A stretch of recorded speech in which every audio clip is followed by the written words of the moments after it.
All right, viewers, those are the headlines and our top focus. What's happening in Europe? Russia now says that 3 Ukrainian drones struck an electricity substation in the Vologda region, which is nearly 1,900 kilometers from Ukraine. This marks one of Kiev's deepest strikes into Russian territory till date. According to the regional governor, Georgy Filimonov, the attack caused significant damage to the substation, although the power supplies remain unaffected. According to reports, in Saratov, which is located further south, 2 people were injured when another drone hit a residential building. Meanwhile, Russia's defense ministry claims that it downed 83 drones overnight, mostly over border regions. Strikes this far north are rare, which signals Ukraine's growing long-range drone capability amidst the continuing war. This is the latest that we are tracking. Remember, earlier we had reported that Russia had in fact launched a barrage of strikes against Ukrainians. It had struck energy infrastructure. It had launched 450 drones and 45 missiles overnight, to be very specific. And now we're learning that Ukraine has in turn conducted this particular strike nearly 1,900 kilometers into Russian territory. With us on the broadcast is Julia Kazdobina, Senior Fellow of Ukrainian Prism, joining us from Krakow in Poland. Thank you so much for taking our time and speaking to us on NewsX World. There's been a lot that's been going on the front lines. But speaking of these drone strikes that Ukraine is carrying out, we're seeing a considerable success as far as these are concerned. Striking 1,900 kilometers into Russian territory is no mean feat. It, of course, indicates not just Ukraine's growing long-range drone capability, also the failure of Russian systems to have identified these drones in the first place. What do you make of how Ukraine is going about conducting these precision strikes deep into Russian territory and the strategy of targeting these electric substations? Well, you know, Russia usually in the previous wars, when the air component was not as prominent, Russia actually benefited from having such a huge territory because it had the strategic depth. And now that it's possible to use airspace as efficiently with drone and missile strikes, Ukraine is taking advantage of this because it's very, very difficult for Russia to cover its entire territory with air defenses, and especially with defenses against drones, because this is a new sort of weapon, and Russia most likely was not prepared to fight back when Ukraine is developing its long-range capabilities. And so, I mean, Ukraine would much rather prefer to stop fighting and to stop because it's absolutely useless destruction. But on the other hand, we cannot, because Russia, with all the efforts of the US president to stop the war, Russia refuses to do this, and then does not refuse, doesn't from its maximalist claims. So Ukraine is trying to take the war to the Russian territory to make sure that Russian population feels it, because so far President Putin has been able to isolate the population for the large part from this. So Ukraine is making sure that the Russian population feels it, and the Russian population starts telling President Putin that it's time to stop the war. Indeed, but Russia does have extensive electronic warfare capabilities itself. Then this strike, what is it an indication of as far as the Ukrainian capability to sort of evade jamming and GPS spoofing is concerned? Well, I'm not a technical specialist, but from what I understand, Ukraine is developing its capabilities, and Ukraine does have a pretty strong engineering base that remained from the Soviet Union, and actually a lot of the former Soviet weapons, they were made in the Ukrainian territory, so we have a pretty good engineering base, and Ukraine has been developing it since the very start of the war. I mean, we were not given too many Western weapons, and so we had to adapt to the situation as much as we can, and that's what's happening. And I'm sure that Ukrainian engineers are skilled enough and educated enough to develop countermeasures to Russian capabilities in electronic warfare. Indeed, I'd like to digress a little bit over here. We've seen a meeting between Donald Trump and Viktor Orban.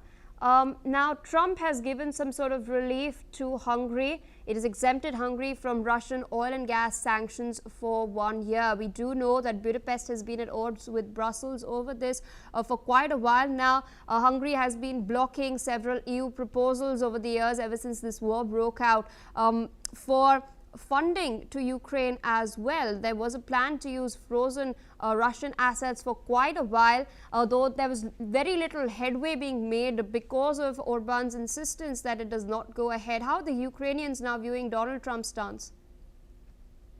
Well, Ukrainians understand that Donald Trump is not a pro-Ukrainian politician. He's a pro-American politician.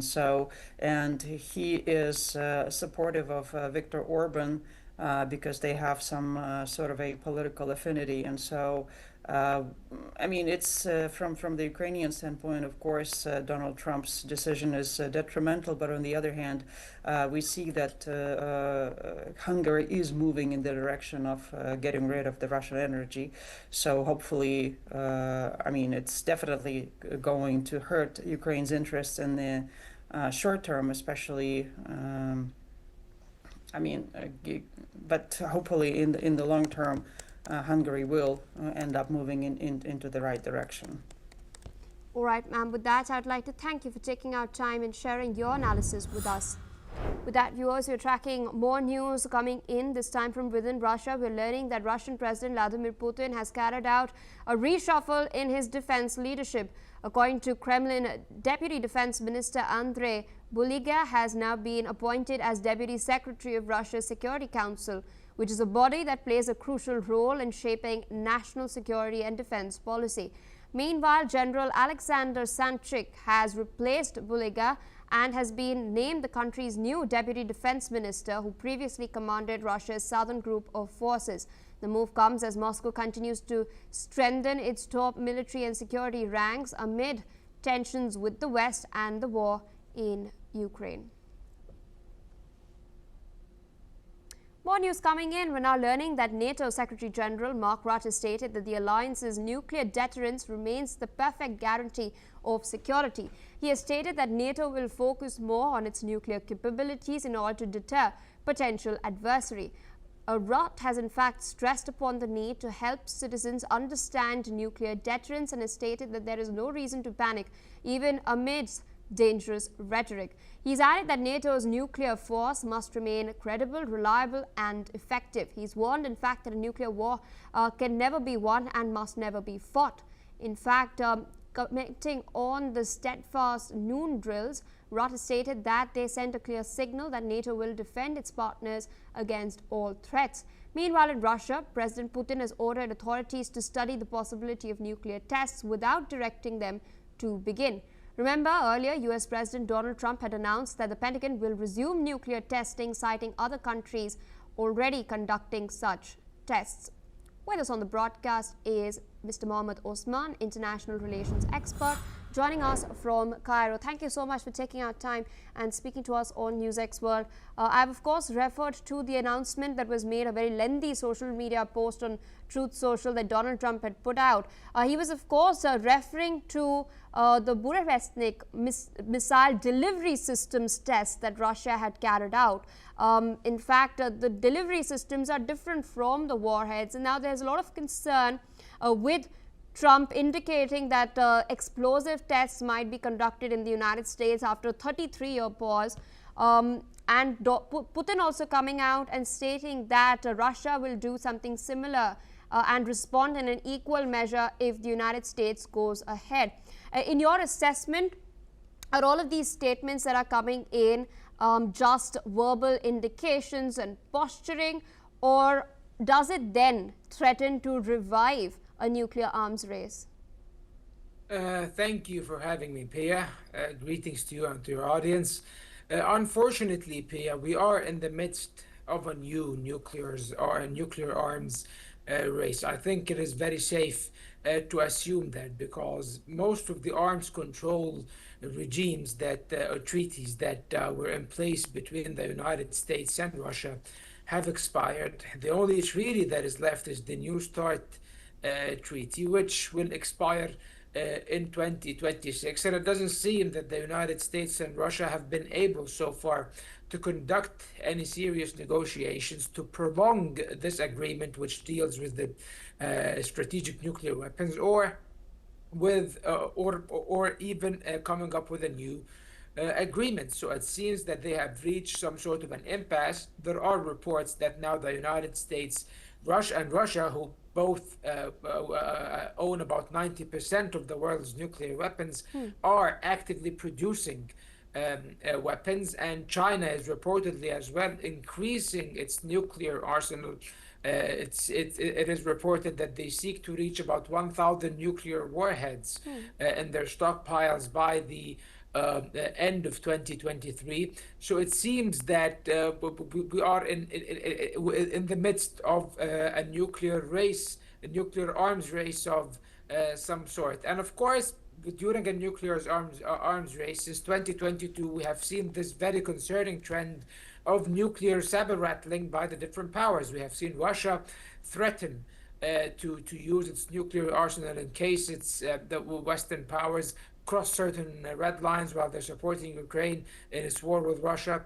We have seen the United States under Trump vowing to increase America's nuclear potential and to even carry out nuclear tests, something that the United States has not done, as you have pointed out very clearly, since 1992.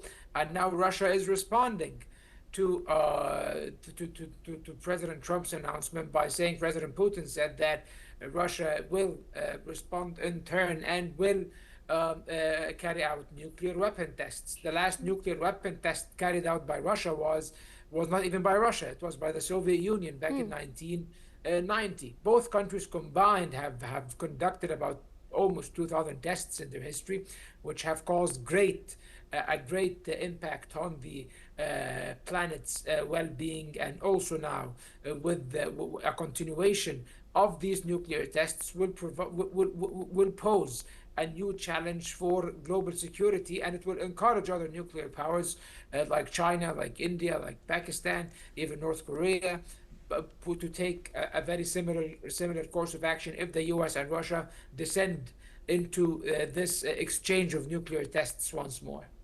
Absolutely. Interestingly, we'd seen a reaction coming in from China just a while back. China has in fact emphasized upon its no first use policy, again stating that it's a deterrent. But what do you make of the ramp up that China has been doing so far? Because speaking of the tests itself, we've only seen one country test out nuclear warheads, weapons in 21st century, that is North Korea. So I wanted to understand from you, is what Beijing is doing something that has sparked this, or was it the Russian tests of the delivery system something that could have sparked Donald Trump to come out and make those statements? I think it's a combination of many things. Of course, the testing of the delivery systems, but that is not something new. The testing of ICBMs by Russia was something that has been done repeatedly over the past few years. North Korea did the same thing, and the U.S. itself, just a few days ago, tested a nuclear capable weapon delivery system, basically. So no one is carrying nuclear tests anymore, except for in the 21st century, it was only North Korea that conducted an actual nuclear explosion as a test, and that was even back in 2006, about 19 years ago. So now the idea that major powers, nuclear powers with massive arsenals, like Russia, like the US, or even China, might carry out tests is very concerning. China has been historically one of the countries that it is the only nuclear country that has an announced doctrine of no first use policy, and China has always underplayed its nuclear deterrent. Traditionally and historically, they never really wanted to boost their nuclear weapons or their nuclear arsenal in their foreign policy. However, this has been changing lately, no matter how China tries to conceal it now with its statements, because we have seen, if you remember, this past September, Pia, the huge military parade, annual parade, China held in celebration of its victory over Japan in World War II. And it was really interesting to see, for the first time, to my knowledge, China parading its means of delivery, Yes. its nuclear trinity, basically, in the parade, which was something that was unprecedented. And there are verified reports that China is expanding its nuclear arsenal, and this is understandable, of course, because China is surrounded by several nuclear weapon states.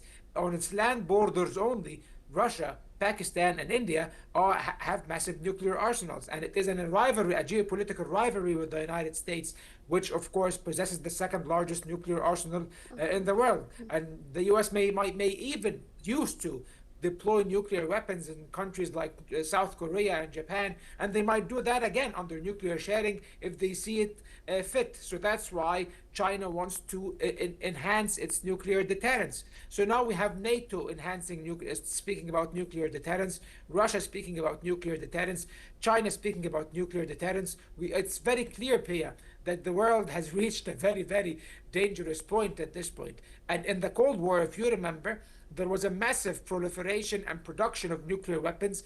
They were in the tens of thousands. Yes. And then the world achieved a breakthrough after the Cold War by degrading and decreasing the amounts of stockpiles. However, unfortunately, this trend has ended, and now these major countries are looking forward to produce more nuclear weapons, and even openly so. That President Trump announced that the US will produce more nuclear weapons. And of course, this will prompt other countries to do the same.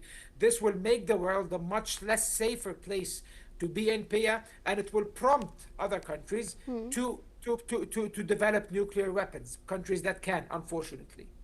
Indeed, I request you to stay on with us as we're tracking some other crucial information. We're now learning that the Taliban